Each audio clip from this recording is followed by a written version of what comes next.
You would, you can turn over in your Bibles to the book of Romans chapter 1. Romans chapter 1. In just a moment, we're going to read a short section of Scripture from Romans chapter 1. While you're turning there, I kind of want to introduce the topic for this morning by simply pointing out that we are a family. You know, the Bible, the Scripture, God, in His wisdom, was very precise when He chose words that He would put in a book that would tell us about this body, about how we are to assemble together, about how we are to come and be a part of one another's lives, and about the specifics of what we are to do when we do come together. For instance, Paul in the book of Hebrews, he talks about coming together to provoke one another unto love and good works. We're told that, we are to rebuke, we are to reprove, we are to encourage, exhort, lift one another up. We are to help one another along the way. We are to be a part of a body, a single unit, where each and every piece is tapped into each and every other piece, and all of those pieces are working together for the greatest and most fundamental good, not just of it for itself, but for the world around it, and primarily for the kingdom, of which it is a small part. And the Bible also refers to this body that we often call the church as a family. And I've thought about that term, family. I mean, what does that really mean? You are the family. You are the household of God. Now, sometimes I think that our view of that idea is limited to the idea of worship and the idea of what we exchange with one another when we worship God. We do exchange. We are to sing unto one another, right? We're to teach one another. Worship in and of itself is kind of a one another activity that has its focus on God. We join our voices in song. We lift our minds in prayer. We are engaged in this one another activity, but this whole idea of being the household or the family of God is more than that. It's not just simply us coming together to worship God. It's more than that. When God says family, I think that He has in mind not just the positive aspects of what it means to be a family, but I think He also has in mind what we would sometimes call negative aspects of being in a family. Anybody in a family that doesn't have any negative aspects to it? No takers? Yeah, we all have those, right? We all have that one person in our house who wants to come out into the kitchen when everybody's sitting there in their underwear and go to the fridge and pull out the milk carton and take the top off and sit there and drink it. Anybody like that? No, you don't have to say that. You don't have to volunteer that kind of information. But, every family has someone like that. Every family has one person. Thanks, Furman. Now you have to tell me which one later on. But but everybody has those struggles. Everybody has that. But, that's the way it should be. Because, you see, we also find places, along with the whole sing to one another, that's fairly easy. Even though you might not want me singing to you, and I might enjoy you singing to me, we have these other things. Aside from the, quote, easy things that we're supposed to be doing as saints, as gathered believers. For instance, confess your faults one to another. That's not a real easy one, is it? Let others know about the things that you're struggling, is basically what the writer's saying. No, let everybody know. Let your brothers and sisters know the things that you are struggling about, so that they can help you along the way. See, sin is kind of an illness, right? You ever meet that person who they get some kind of physical illness and maybe because it's an inconvenience, or maybe just because they're stubborn, or whatever reason it is, they just don't want to go get it checked out. And it just gets worse because it's not going to go away. And it gets worse and worse and worse. Sometimes that pans out to be a very, very bad thing. And at the end of the road, you ask them, why didn't you just go to the doctor sooner? Why? Well, I just hate going to the doctor. Well, you like living. You might want to go to the doctor. It's no less true spiritually. If we like living spiritually as part of a family, then you got to act like family. Which means sometimes, even though you don't want to look at it, you got to air the dirty laundry. You got to set things out there. Things have got to become messy. You got to speak your mind. You've got to have that position where you're not afraid to offend people. Because it's all for the greater good. That's what Christ talked about when he talked about in the Gospel of Matthew. Going to your brother, if you have aught against your brother, you go to him. And if that doesn't work, then you take others with you. If that doesn't work, then you take it before the church. Things can get messy in families. But if it all goes to this point where we're encouraging each other to do the right thing, if we're all like the Spirit at work in our life, pushing forever and always toward that goal of the greatest good for ourselves and for others spiritually, then we're not going to go wrong. You see, Paul wrote a whole bunch of churches. And Paul, to a great extent, planted many of those churches. Of the books in the Bible, he wrote 13, the New Testament, 13, maybe 14, if we want to include Hebrews. And many of those books are written to churches. Some of those churches had great difficulties or challenges. And in those books, we have their dirty laundry kind of aired for us. The Corinthians, oh my goodness. How big is that stack of laundry? And how dirty is it? I mean, how much worse do you get than guy is, there's a guy and he has his father's wife. You ever stop to think about that for just a minute? Put yourself in the place of the Corinthians and think about the fact that here's a guy, he's going to write about your church, and this is the thing that he's going to point out. And he's going to go on for 2 chapters telling you how to correct it. And guess what? Millions of people for the next 2,000 years are going to read what your church was like. Man. Kind of hits you hard, right? So why did Paul do it? Why does he mention all of these things? Is Paul just a great discourager of life?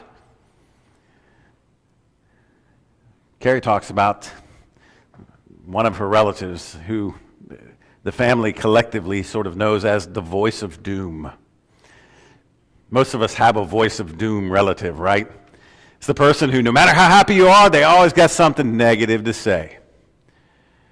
Oh man, we just did all this, and man, it's going to go great and all this. It'll never happen. They got the Eeyore of the family, right? My tail fell off. It's going to rain. That kind of person. Is that Paul? Is that what Paul does? Does he just write to the Corinthians to point out all the bad stuff? No, Paul writes to them because they're part of the family.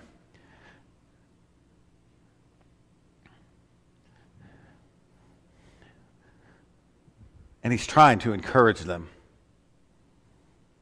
And sometimes encouragement doesn't always come off the way that it seems beneficial to us.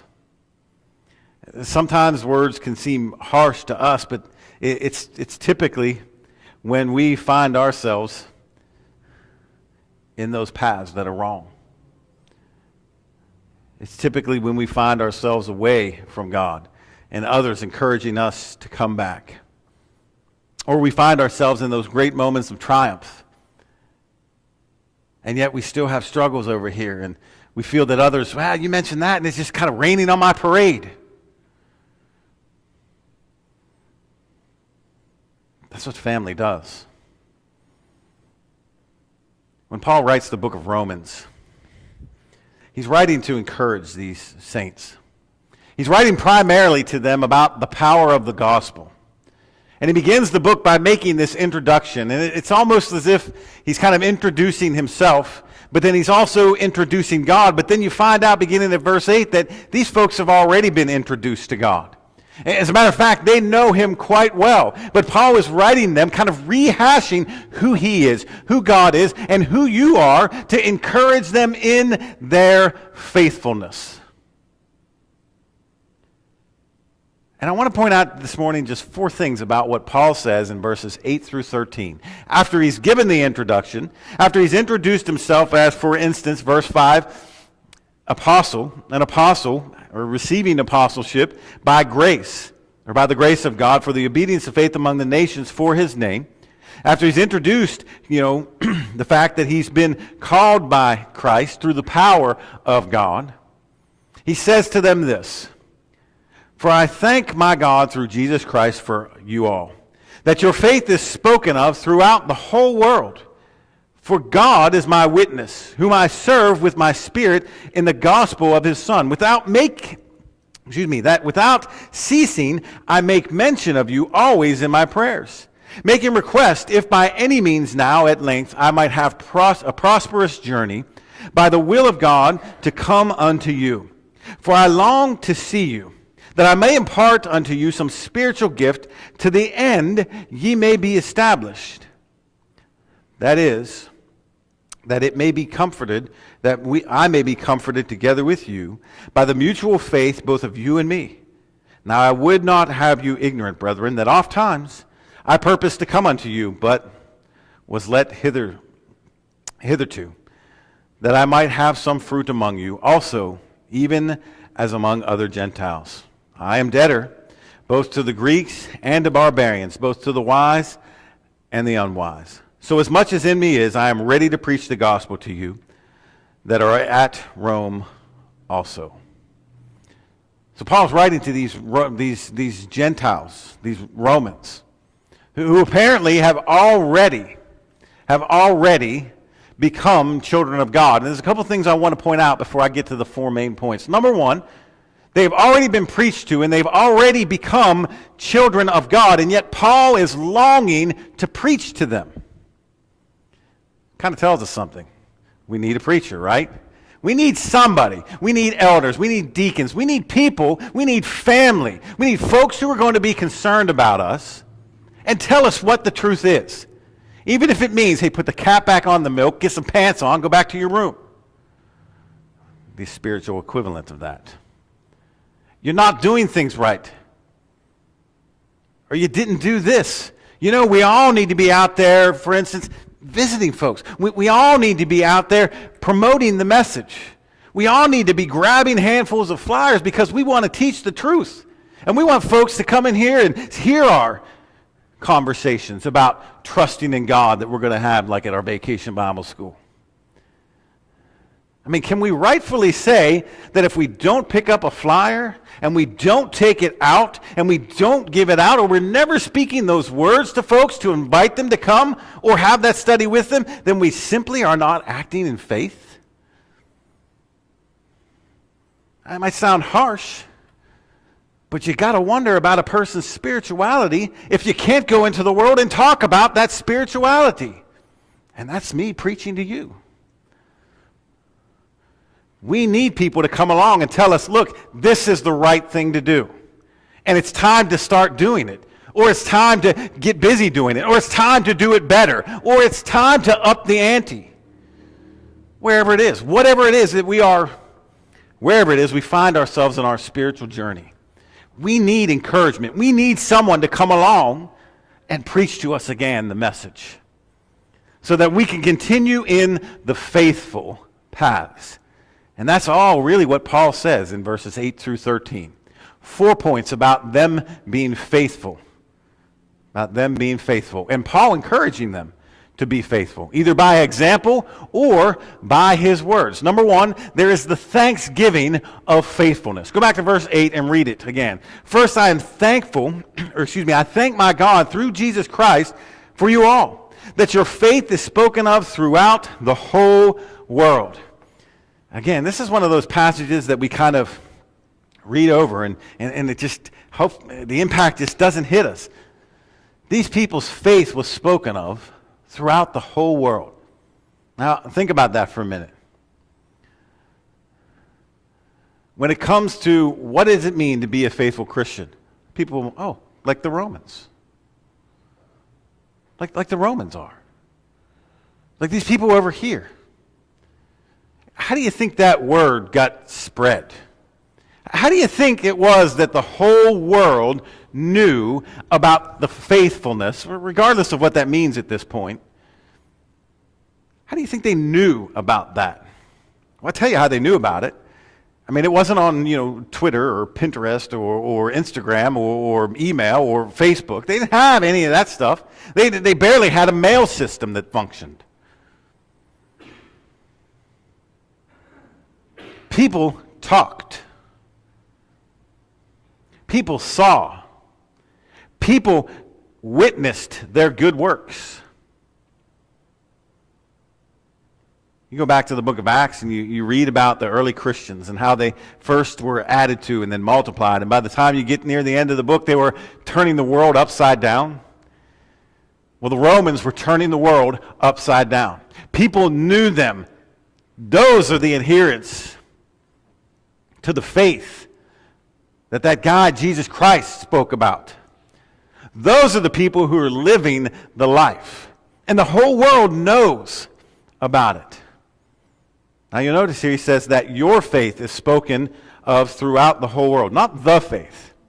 This wasn't the proclamation of faith. This wasn't the scriptures have simply spread throughout the world. That's not what he's saying. Their faith, it was personal to them. And Paul is it's the first thing he mentions about them. I am thankful. I am full of thanks to God that there are faithful people in the world like you. I'm thankful that there are people in the world like you who show the example to the world. I'll tell you, I'm always encouraged. My most encouraging time of the year is the summer. It's also the busiest time of the year. A couple weeks of camp, Mexico, several other things going on. It's always busy. But it's the most encouraging time for me because it is the time when I can look around me and I can see my brothers and sisters in Christ, part of my family and part of other people. Part of that larger family, maybe is a better word. People whose language I don't even understand. Standing side by side building homes. And I can hear about, I'm looking forward to hearing about Sarah and Melissa and their trip. And they're coming back from Ghana and the good things that they did with people who are part of our extended family and in other parts of this country and then other parts of the world.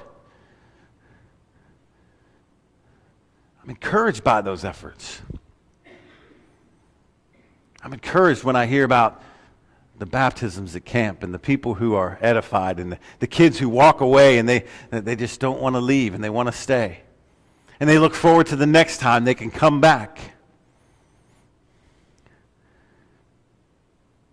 And how they go out and they spread the word. It's a glorious thing to look around and see faithful brethren faithfully executing the scriptures and the righteousness of God.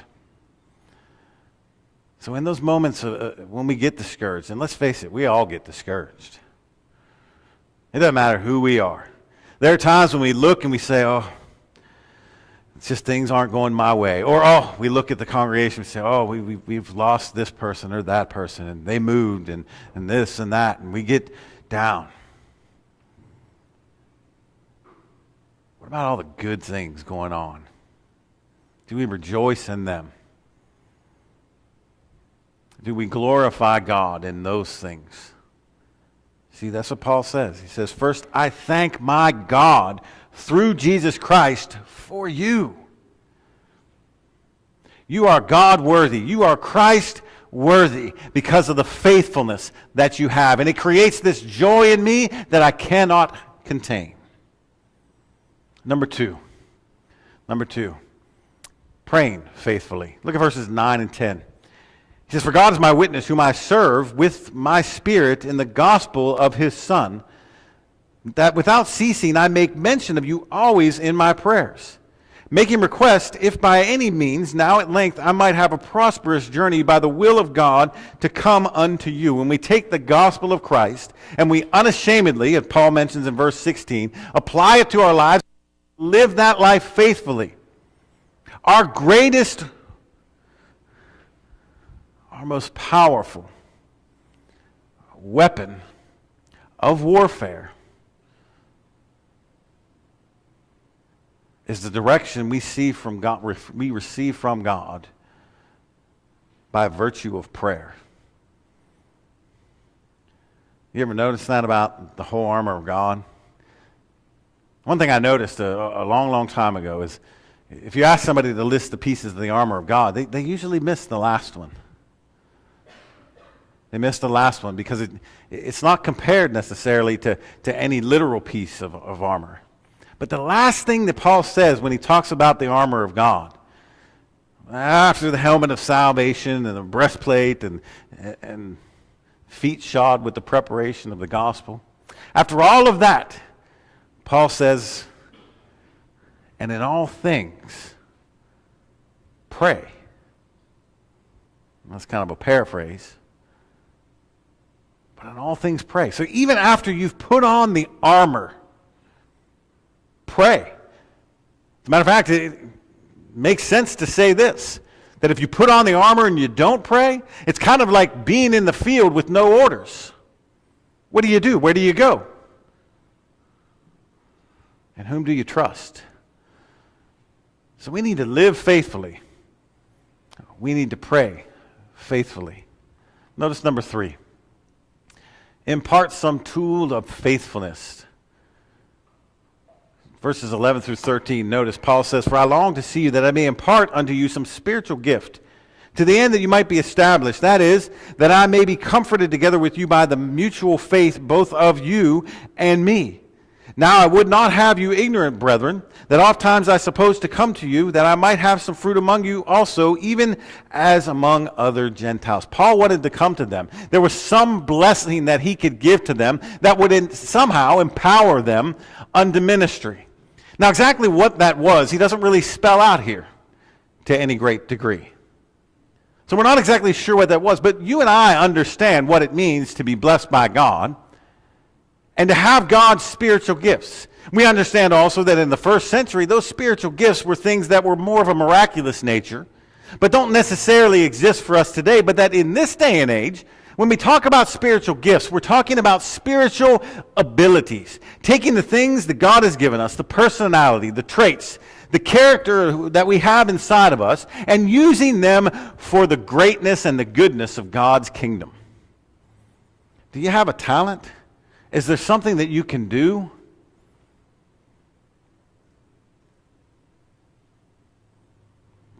Then shouldn't we be doing that for God's kingdom? See, when brethren come together, they encourage each other to be faithful. They encourage each other through prayer. And we should be encouraging each other to use the things that God has given us to not only edify one another. See, he says that. He says, it's not just for me, it's for you as well. It's kind of an exchange here. But we can enlarge that to include, this is also an exchange with those who are not yet part of our fellowship. So we can bring them in. But we need to impart some kind of tool of faithfulness. Paul says it maybe a little bit differently when he talked about the body in 1 Corinthians chapter 12, right around verse 20. He says, you know, that there are many members, but one body. And he goes on and he starts talking about, how, no one part can say that it's better than another part, or this one's significant and this one's insignificant. And the implication there is very simply this, that each part, each person, each one of you, when I say you, I'm including me in that big circle, has something to bring to the body. Paul says, we learn and grow by one another. When we learn these tools, when we use these tools, when we impart these things. See, one of the roles is that we have as, let's keep it in that family arena, parents, is teaching, right? And sometimes we teach accidentally, just simply by doing things. And sometimes that teaching is good, and sometimes that teaching is, kind of a negative example. But one of our biggest roles as parents is teaching. The same thing is true in the spiritual body. Are we imparting spiritual gifts among one another? Are we encouraging faithfulness in our prayer? Are we encouraging faithful Christian living to the point of which the world will begin to talk about it? And the last thing I want to mention is Paul's debt of faithfulness. Paul says, I am a debtor both to the Greek and to the barbarian, both to the wise and the unwise. At the end of it all, whether we're talking about the faithful living or the faithful prayer or imparting tools among the faithful, in the end it is all given by God. And is only powerful through God. See, Paul was a debtor. Paul wasn't the owner. He wasn't the boss, the head honcho, the big cheese, all of those things. He realized that everything that they had, that he had, that they ever would have, or could be, is all traced back to God, to whom we owe the greatest debt possible. Our very lives, our very souls.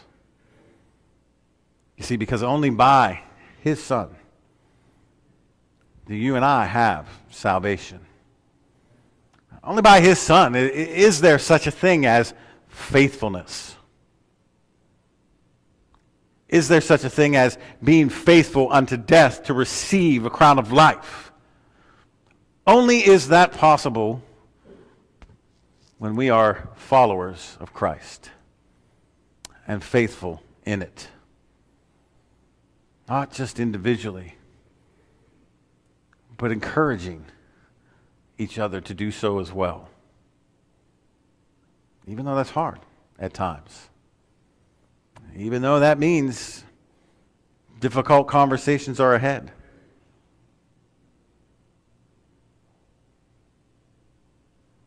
We need to have the strength and the fortitude to be so bold as Paul, as to, throughout those churches that he wrote to, proclaim the truth, and try to strengthen and encourage. But of course, maybe your journey is not yet at that point. Maybe this whole conversation this morning has been sort of foreign to you because you're not part of that body. You're not in that family. Why not? What brings you here today? Hearing his word, believing, having that strength of conviction about sin, feeling the desire to want to do something about it and changing your mind, repenting, confessing the name of Christ, being baptized for the remission of his sins so you can rise to walk in newness of life. Is that where you are? Then why not take the steps today? Why not become part of that body today? You see, it's only that body that will be delivered up to him in the end. Maybe your journey has been one of faithlessness. Maybe it's time you've upped the ante. Maybe it's time to, I don't know where you are, get past the milk when you should be in the meat by now. Or maybe you just kind of quit drinking altogether. Come back. This morning, if you have a desire and you wish to make it known, we urge you to do so as we sing this song of invitation.